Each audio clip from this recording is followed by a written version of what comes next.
Football on Off the Ball. With William Hill. Prepare for greatness during the Euros. Download the app today. 18 plus gamblingcare.ie. This is News Talk.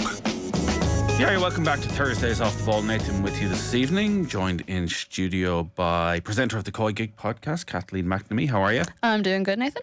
So there's quite a lot happening around the WSL and the championship at the moment. We'll get to some of the hot news topics in a few minutes, but Manchester United, with their Jim Ratcliffe INEOS takeover, obviously the term marginal gains is going to get thrown out there a lot around the men's team, but major losses, it feels, is going to be the way for the women's team if how this has started is anything to go by. A story this week that Manchester United are revamping Carrington, which has obviously been their traditional training ground, and as part of that, the Manchester United men's team are going to move into the women's training ground, take all of their facilities, and the Manchester United women's team are basically going to be moved into a load of porta cabins.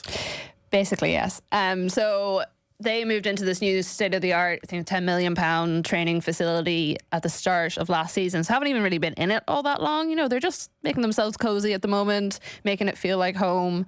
And it was said that the reasoning for moving the women out was that it seemed that it would be better for them to be able to access the pitches and things at Carrington rather than going to another off-site venue and also not being able to get the same level of facilities. Now, you got to kind of question that if they're going to be sitting around in porta cabins, that's not exactly, you know, getting access to the high quality training that this team is going to need, especially if you want to build the sort of team that Manchester United fans have been calling out for so long for this squad when you consider the money that is there in the club in general. But it's not all that surprising to me when you look at the context of some of the other stuff that Ratcliffe has said. You know, he was talking about this big Wembley of the North that he wants to build for the men and saying then, you know, oh, we could have the ladies. It's not the women, it's the ladies, and community projects and concerts. They could all use Old Trafford. And you're looking at that thinking, well, why are you grouping the women in with community projects and other outside things and not looking at a new stadium or a new option for them? Because Lee Village, it's a bit out of Manchester. It's awkward to get to. I think somewhere new for them would be good to get. And then you also have him admitting this week that in a 36-second answer about the women's team and what was being done, that in the 6 months that he's been in control there, they haven't looked at the team at all. They haven't even considered it. Make something up. Say that, you know, you're still studying your options or you're still looking at different things. Nothing. Fully was happy to admit that it hasn't catered to their plans at all and that they were concentrating on the first team, which again has angered a lot of people at United on the women's side. That fits in with everything we've seen from Ratcliffe so far, that their entire focus is on improvements around the men's first team, not necessarily around the club and the atmosphere for your regular staff members who we've seen have been forced back into the office or take redundancy. That the post-Glazers era, which, listen, the jury is obviously still out because it's too early to say how this is going to impact on the football side of things. They're obviously trying to put a plan in place around the men's football side of things, around Omar Bereda and Dan Ashworth coming in, and a lot of high-profile off-the-pitch appointments. But see, that's the thing, even with those appointments, that could be such an easy thing for him to point to and use, because both of them have been really heavily involved in the women's side of the previous clubs they've worked at. They've pushed for better facilities for them. They've pushed to bring in the best people. Breda himself was on the working group for the WSL and the Championship when it came to, you know, the new ownership taking over and whether the Premier League would become involved or whether it would be this separate new core that's come in instead. So even from that perspective, Ratcliffe had spent 10 minutes thinking about what he was going to say going into that interview. He actually could have pointed to a few things that are there that would make him look a lot better than what he's actually done. I was going to say the easy thing might be to say that Ratcliffe is the figurehead for this company and seems very comfortable and happy to talk to the media, but actually the decisions are going to be made by people who are far smarter on the footballing side of things, who will realise the importance of the women's team, though actually the first plan that has been put in place is having a significantly negative effect on the women's side of things at a club that have a fairly checkered history. Is it fair to say when it comes to women's football? Oh, completely. Well, the fact that they didn't have a team at all until a couple of years ago, and I think you would say a lot of the success at United and with that team was probably built off the shoulders of someone like Casey Stoney more so than the club. You know, she went in and did something very similar to what Emma Hayes did when she first started out in Chelsea over a decade ago, in terms of fighting for the squad and making sure they were getting the resources and building a team there. And there are plenty of structural issues at United that existed before Ratcliffe came in, and we'll probably talk about it in a little bit when it comes to particularly signings and the squad. But as you say, there are so many opportunities. When he first came in, he said he put down the same timeline for the women's team as he did the men's team, so 3 to 4 years, in terms of when they would be up there competing with the best of the best. But you're not going to achieve that by not paying any attention, or also just not respecting the team. If you're a player and Scout or someone comes to you and says, oh, Mark Skinner is interested in signing you, come to Manchester United, and you do a quick Google and that's the first thing you see, it's not going to encourage any sort of world-class players to go there. People might go because of the Manchester United name, but also coming off the back of a season where they had their worst ever season in the WSL, finished 20 points off the top of the table, won their first silverware, which you can point to, but also in a season where the top teams didn't do a brilliant cup run, so it was probably expected that they should have won that game in the end. And now facing into a summer where there's 5 players who are all potentially going to leave on free transfers because they haven't got themselves together enough to organise a better transfer strategy in the 6 months that they've had. It's just all very shambolic, and the fact that there's no figurehead there at the moment, or it doesn't seem from the outside anyways. I mean, I'm sure there are plenty of good people working on the ground with the squad, but there's no figurehead within the wider club, it seems, who's paying them any attention or trying to progress things. The fact that United didn't have a women's team for so long, when you're talking about those decisions that players have to make, had they managed to get over that in terms of recruitment? Because right now you would think players are looking at Arsenal, who are making a commitment that they're moving to the Emirates Stadium.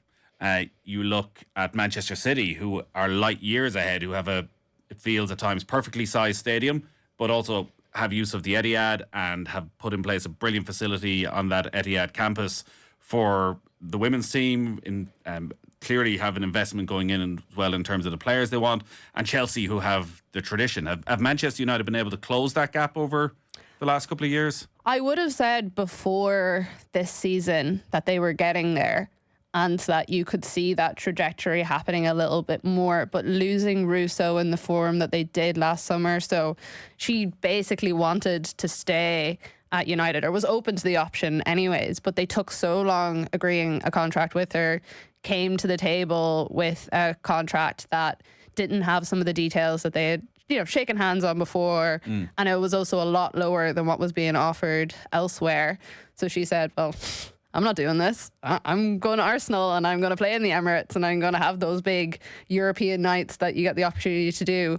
And also losing a player like Ona Bagier, it was always going to be really difficult to hold on to her because Barca was her home club. Obviously, they're so successful as well. But the fact that they haven't been able, since then, they weren't able to turn around, make any marquee signings. As you say, they don't have the facilities of other clubs. All the reports out of them when it comes to scouting and contracts that they're offering, they're not on the similar par to other places. We've seen the figure like Mary Earps be incredibly frustrated looking for the majority of this year with how United acted around her contract situation. And I think from the outside, you look at this Manchester United team and you also say they have no identity. You know who Arsenal are, you know who Chelsea are, you know who City are. Even some of the lower teams, like a Leicester, you know who they are, you know the style of football they're going to play, you know what to get from them. You don't know that from this United team. And one of the players that was announced today is leaving on a free transfer, Katie Zelam. She's their captain, lifelong United supporter, and would have been seen as one of the players that was the beating heart of that squad. And fair enough, you take football decisions are football decisions, but I wonder, by taking that sort of person out, what are you leaving behind, or what are you trying to build? Because they haven't even really been linked with anyone this summer, and I can't see them getting any big names. Well, when you look at the personalities of the players that are leaving, you say club captain and them deciding not to renew the contract, just to even just trigger that extension clause. Mary Earps, who's one of the biggest names in English football, Sports Personality of the Year. Think so. What you're saying there is we don't want strong personalities at this club. We don't want people who are, when we make decisions like this, who are going to stand up and make noise and will have that public power to make a noise that is going to cause issues for the club. What you want is a group of players who are going to be compliant when we go through this process over the next 3 or 4 years, which it's hard to see how that leads to a successful team. It just won't. Like, objectively, there's no way that is going to happen. And the only thing, it just feels like such a lost opportunity, even from like beyond the football side, from a marketing side. You know, the lionesses are massive in England at the moment. I'd say if you ask most like people on the street that watch like the two sides, which ones do you prefer watching at the moment, you would say the lionesses, because they're far more successful. They play a far more exciting brand of football. You know, Manchester United last summer had 3 of the stars on the team. Even like Katie Zalem, she's 12 or 15 caps, I think, at this stage for them, somewhere in between there. And they have Nikita Paris, who's one of the most beloved players in the league in England because of everything that she's done and how long she's been there for. There's so many opportunities there to make yourselves look good and make yourself look like you're doing something progressive, but they're just opting not to take it and to fall back into this really like dinosaur sort of way of thinking about women's teams and women's sport. And rather than seeing the opportunities that are there and the possibilities, they're just like, oh, if we swipe this to the side, no one's going to care and no one's going to make any noise. I think it would be brilliant to see someone like Mark Skinner, who is coach of the club, come out and say something about this. I doubt he will, because obviously United pay his wages. But they did also just offer him a contract extension like a couple of months ago. So, you know, maybe he has a bit more of a safety net there, although I don't think Mark Skinner's contract would be too much of a worry for Jim Ratcliffe when it came, if he did have to pay him off. Or even if the likes of Katie Zellum comes out the other side and speaks about what's going on, because I don't think it's healthy to the rest of the league to see the biggest club in the world, the most supported club in the world, treat their fan base like this and treat part of their club like this. It just makes no sense, particularly the Mary Earp situation, where you would think basic business sense suggests you make this player the heartbeat of your team, the face of English football. As you say, we are the biggest club in the world. We have a genuine superstar here. And okay, there might be footballing reasons why she wants to leave, and that's going to be a difficulty, but actually, we're going to give you the biggest contract. We're going to make you the best paid player. We're going to make you more than just the goalkeeper for this club. You're going to be the face of this club, and we're going to inspire people, and we're going to bring other players in, and we're going to build this team around you. Whereas it does feel that INEOS and Jim Ratcliffe's sole focus, and they may think, well, actually, if we sort the men's first team out, everything else becomes easier to sort out. If we get that right, everything else falls into place after that. Yeah. But everything we've seen so far, even the Eric Ten, like the only thing we've seen on the football side so far is around Eric Ten Hag. And they made an absolute mess of that. The leaks are still there. Every single thing they've done has come out publicly. We know everyone they've spoken to. Eric Ten Hag himself has spoken about the people they've spoken to. So there's not, until let's see what happens next season, and maybe the footballing side on the men's team does turn a corner from the move from the Glazers to INEOS. But you'd have to imagine the atmosphere around the club at the moment. It can't be good. They're coming in to cut, and just give all the resources. But also, I know, and I've said it on air so many times, that the men's side of things, it's obvious they're a mess. Everyone can see it from the outside. We've talked about it plenty of times. But they're not that much of a mess that you can totally forget about an entire side of the club. You know, you could hire one really good person who comes in, makes a plan, presents it, says, give me the money, this is what I'm going to do, this is how I'm going to build it, this is how I'm going to talk about the team publicly, and everyone will be like, yeah, sure, cool, sounds good. You know, well, it's an easy win. They're literally not asking the entire new board of Manchester United to sit down and like give even 40% of their attention. All they're asking for is very simple respect and consideration, and instead it just seems like they're happy to tell the entire world that, well, no, we're not concentrating on this. And offering a new contract to a Katie Zalem or throwing money at Mary Earps is not It's not a £100 million Eric Ten Hag looking around at former Ajax players again type signing, where it's actually just a good, solid investment in the business. Oh, like you could probably give one of them what they give one of the men in a week, even a month, or a year. And it would become one of the highest paid players in the league. In the world, probably. So how are they going to rebuild? How are they going to... Because I remember when we spoke at the start of the WSL last season, United were the big question mark as to are they ready to kick on to another level, and they obviously weren't. It's $1 million question, because you look at even giving Mark Skinner that contract a couple of months ago. That for me was such a bizarre decision because the league wasn't going well for them. It didn't seem like he really had the players on board. I think all this stuff with Ratcliffe and INEOS coming in and not paying any attention to the women's team is not going to help them in that regard, especially if they start hemorrhaging players. All I can think of really is getting a crowd of good youngsters in. And even if there's a couple of players coming through the academy, we didn't really see United use a lot of younger players last season that brought any sort of a spark. But I just don't see a big name coming in, which is mad when you think about, you look at the news from London City Lionesses today and that they managed to sign Kusvar Aslani, who we saw on the hallowed turf of the Aviva, absolutely ripping it up against Ireland a couple of weeks ago. But that's an example of a club throwing money at a situation to progress, and it just doesn't seem like United are going to do that. So London City Lionesses are a very different, almost old school scenario now in the women's game, in that they're not linked with a men's club.